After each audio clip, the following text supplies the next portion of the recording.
اعوذ باللہ من الشیطان الرجیم، بسم اللہ الرحمن الرحیم۔ اللہ تعالیٰ کا بڑا احسان ہے کہ اس نے ہمارے لیے نیکیاں کمانے کا بہت آسان ذریعہ دیا، وہ ہے تبلیغ دین اور اقامت دین، اشاعت دین، جس کو قرآن نے امر بالمعروف و نہی عن المنکر کہا، اور حدیث مبارکہ میں بھی اس کی بہت فضیلت ہے۔ آج ایک حدیث مبارکہ ہے جس کا ہم مطالعہ کریں گے۔ یہ حدیث مبارکہ طبرانی سے ہے، طویل ہے حدیث مبارکہ۔ حضور صلی اللہ علیہ وسلم نے ایک دن خطبہ دیا اور اس میں کچھ مسلمانوں کی تعریف فرمائی۔ پھر فرمایا، کیوں ایسا ہے کہ کچھ لوگ اپنے پڑوسیوں میں دینی سمجھ بوجھ پیدا نہیں کرتے اور انہیں تعلیم نہیں دیتے، اور دین نہ جاننے کے عبرتناک نتائج انہیں نہیں بتاتے،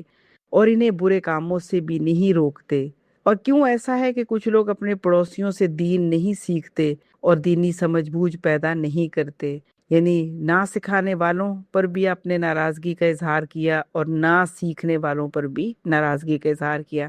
اور مزید فرمایا، اور دین نہ جاننے کے عبرتناک نتائج نہیں معلوم کرتے۔ خدا کی قسم، لوگ اپنے پڑوسیوں کو لازماً تعلیم دیں، ان کے اندر دینی سمجھ پیدا کریں،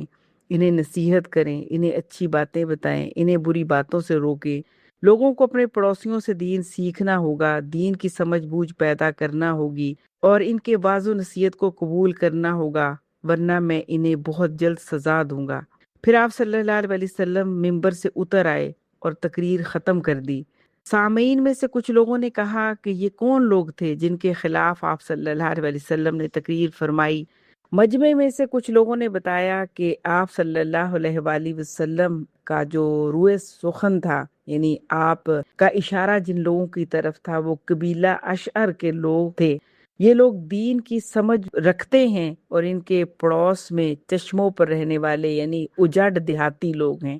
یہ ان کی طرف آپ نے اشارہ فرمایا کہ جب یہ سمجھ بوجھ رکھتے ہیں تو انہیں چاہیے کہ ان دیہاتی اجڑ لوگوں کو دین کی سمجھ دیں۔ جب اس تقریر کی خبر اس قبیلے کے لوگوں تک پہنچی تو وہ حضور صلی اللہ علیہ وسلم کے پاس آئے اور کہا کہ اے اللہ کے رسول صلی اللہ علیہ وسلم، آپ نے اپنی تقریر میں کچھ لوگوں کی تعریف فرمائی اور ہمارے پر غصہ کیا، ہم سے کیا قصور ہوا؟ آپ صلی اللہ علیہ وسلم نے فرمایا، لوگ اپنے پڑوسیوں کو لازماً تعلیم دیں، انہیں واعظ و نصیحت کریں، اچھی باتوں کی تلقین کریں اور بری باتوں سے روکیں۔ اسی طرح لوگوں کو اپنے پڑوسیوں سے دین سیکھنا ہوگا، واعظ و نصیحت کو قبول کرنا ہوگا، اور اپنے اندر دینی سمجھ بوجھ پیدا کرنی ہوگی، ورنہ میں ان لوگوں کو بہت جلد دنیا میں سزا دوں گا۔ تو جو اشر قبیلہ کے لوگ تھے، انہوں نے کہا کہ اے اللہ کے رسول صلی اللہ علیہ وسلم، کیا ہم دوسروں میں سمجھ پیدا کریں؟ یعنی اس کا مطلب پوچھنا یہ تھا کہ کیا تعلیم و تبلیغ ہماری بھی ذمہ داری ہے؟ آپ صلی اللہ علیہ وسلم نے فرمایا، ہاں، یہ تمہاری بھی ذمہ داری ہے۔ نبی کریم صلی اللہ علیہ وسلم اپنی یہ بات دہراتے رہے، بار بار دہراتے رہے، اور قبیلہ اشعر والے یہ بات بار بار پوچھتے رہے، کیا دوسروں کو دین کی تعلیم و تبلیغ ہماری ذمہ داری ہے؟ اس کے بعد ان حضرات نے کہا، ہمیں 1 سال کی مہلت دیجیے۔ چنانچہ حضور صلی اللہ علیہ وسلم نے انہیں 1 سال کی مہلت دی، جس میں وہ اپنے پڑوسیوں کے اندر دینی سمجھ بوجھ پیدا کریں گے اور انہیں احکام بتائیں گے۔ اس کے بعد حضور صلی اللہ علیہ وسلم نے سورۃ المائدہ کی 78 نمبر آیت مبارکہ تلاوت فرمائی، لُعِنَ الَّذِينَ كَفَرُوا مِن بَنِي اسرائیل۔ حضور صلی اللہ علیہ وسلم نے اس آیت مبارکہ کی تلاوت کر کے یہ سمجھا دیا کہ بنی اسرائیل کے کفر کرنے والوں پر لعنت کی گئی ہے، اور کیسے کی گئی ہے؟ داؤد علیہ السلام کی زبان سے اور حضرت عیسیٰ ابن مریم علیہ السلام کی زبان سے، اور یہ لعنت اس لیے کی گئی کہ انہوں نے نافرمانی کی راہ اختیار کی اور اللہ تعالیٰ کے احکامات کو توڑتے چلے گئے۔ یہ آپس میں ایک دوسرے کو برے کام کرنے سے نہیں روکتے تھے، اور یہ بہت ہی بری حرکت تھی۔ اس حدیث مبارکہ کو امام طبرانی نے المعجم الکبیر میں بیان کیا ہے، اور یہ حدیث مبارکہ امام حیثمی رحمۃ اللہ علیہ نے مجمع الزوائد میں بھی بیان کی ہے۔ اس کی سند میں علقمہ بن سعد بن عبد الرحمن بھی ہیں، اور اس کے ساتھ یہ کہ انہوں نے اپنے دادا سے بھی روایت کیا ہے۔ محدثین کی آراء اس حدیث مبارکہ میں یہ ہیں کہ اس کے راویوں میں ایک راوی بکیر بن معروف ہیں۔ امام بخاری رحمۃ اللہ علیہ کے نزدیک یہ راوی کمزور ہیں۔ امام احمد رحمۃ اللہ علیہ نے بھی ان کی اس راوی کو کمزور قرار دیا ہے۔ ایک راوی کے کمزور ہونے کی وجہ سے محدثین عام طور پر اس حدیث کو کمزور حدیث کہتے ہیں، یعنی ضعیف کہتے ہیں اپنی سند کے لحاظ سے۔ لیکن ایک بات ہم سب کے علم کے لیے ضروری ہے کہ جو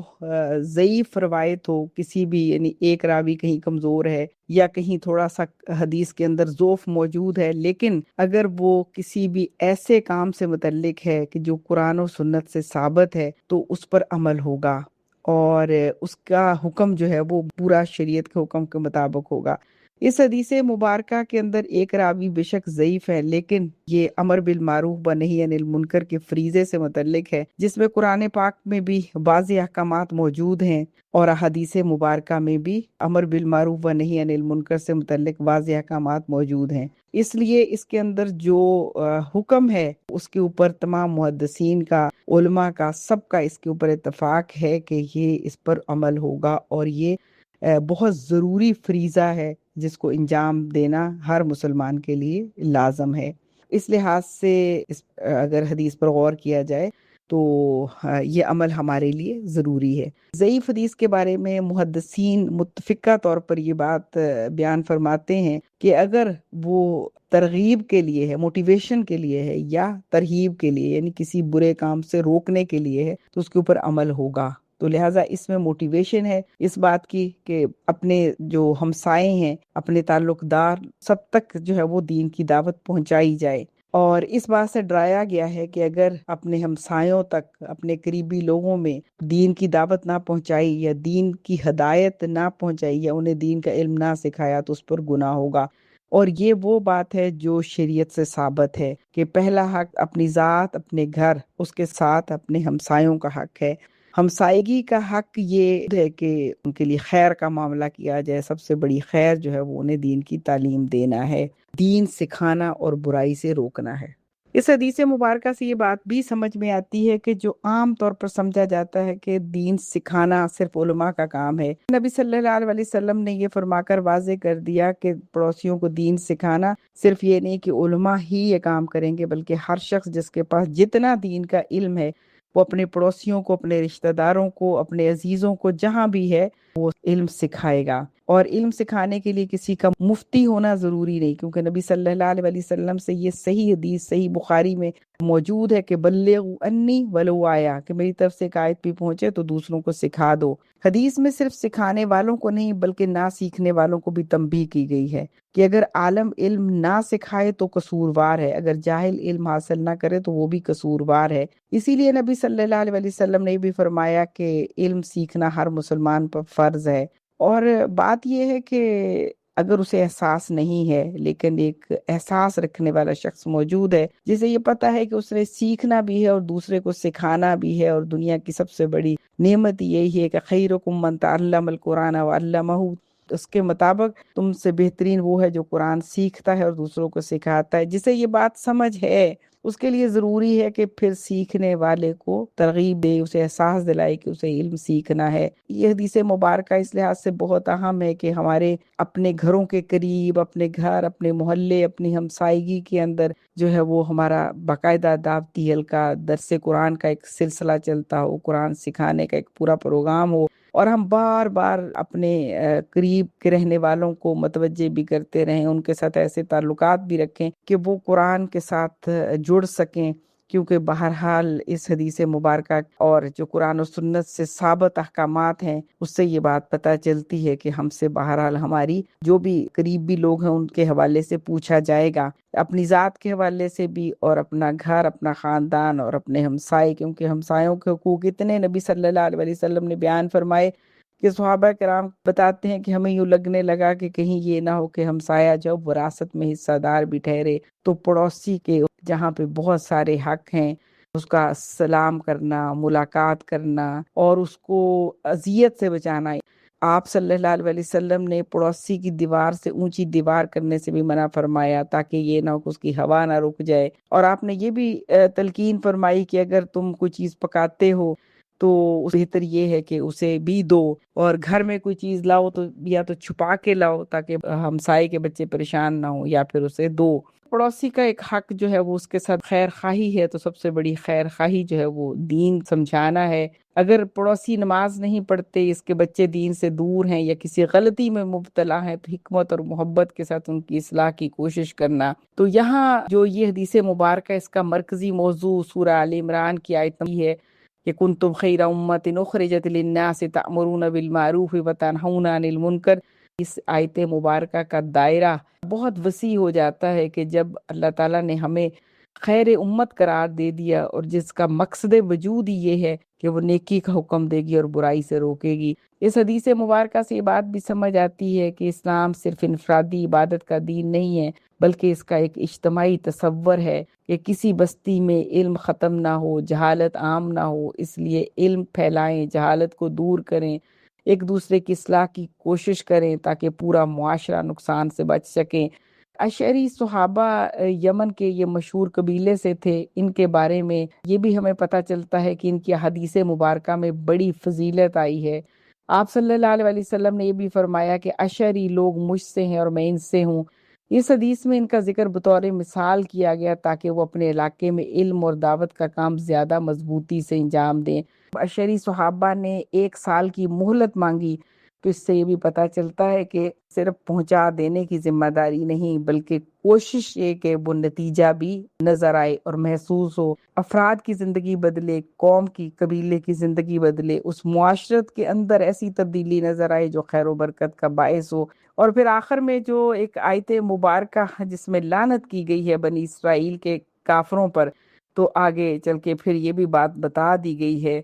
کہ وہ کیوں لعنت کی گئی ہے، کیونکہ وہ ایک دوسرے کو برے کاموں سے نہیں روکتے۔ یہ سورہ المائدہ کی آیت نمبر 79، یعنی بنی اسرائیل کی ہلاکت کے اسباب میں سے ایک سبب یہ تھا کہ انہوں نے امر بالمعروف اور نہی عن المنکر کو چھوڑ دیا تھا۔ اس لیے اس حدیث مبارکہ سے جو باتیں سمجھ میں آتی ہیں وہ یہ کہ علم رکھنے والے لوگوں پر علم پھیلانا لازم ہے، اس لیے یہ ہماری ذمہ داری ہے کہ اس کو ہم ادا کریں۔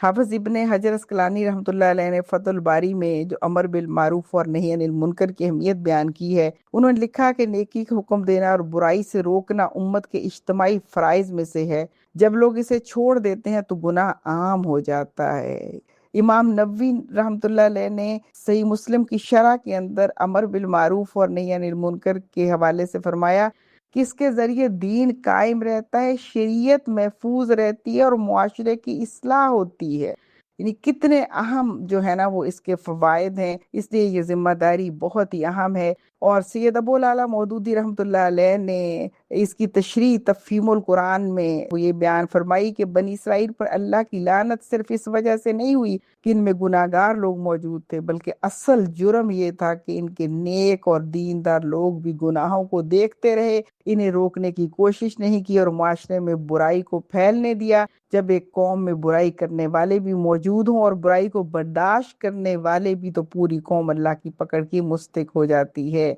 اس حدیث مبارکہ کے اندر جن آیات کا حوالہ ہے اسی کی تشریح کرتے ہوئے مزید مولانا مودودی رحمۃ اللہ علیہ نے لکھا کہ اسلام میں امر بالمعروف اور نہی عن المنکر محض ایک اختیاری نیکی نہیں بلکہ امت کی بقا کا ضامن فریضہ ہے۔ جس معاشرے میں نیک لوگ اصلاح کا کام چھوڑ دیں وہاں اخلاقی زوال، ظلم اور فساد لازماً پیدا ہوتا ہے۔ مولانا مودودی رحمۃ اللہ علیہ کے مطابق جو ہمارے کرنے کے کام ہیں، صرف خود نیک بن جانا کافی نہیں، معاشرے کی اصلاح کی کوشش ہماری ذمہ داری ہے۔ علم کو چھپانا اور لوگوں کی دینی رہنمائی نہ کرنا اجتماعی جرم بن سکتا ہے۔ جب نیک لوگ خاموش ہو جائیں تو برائی طاقتور ہو جاتی ہے، پھر پوری امت زوال کا شکار ہو جاتی ہے۔ مزید مولانا نے یہاں تک لکھا کہ جو قوم برائی کو دیکھ کر خاموش رہتی ہے وہ دراصل برائی کرنے والوں کی غیر محسوس مددگار بن جاتی ہے۔ پھر اللہ کا عذاب صرف مجرموں تک محدود نہیں رہتا بلکہ پورا معاشرہ اس کے اثرات بھگتتا ہے۔ اس لیے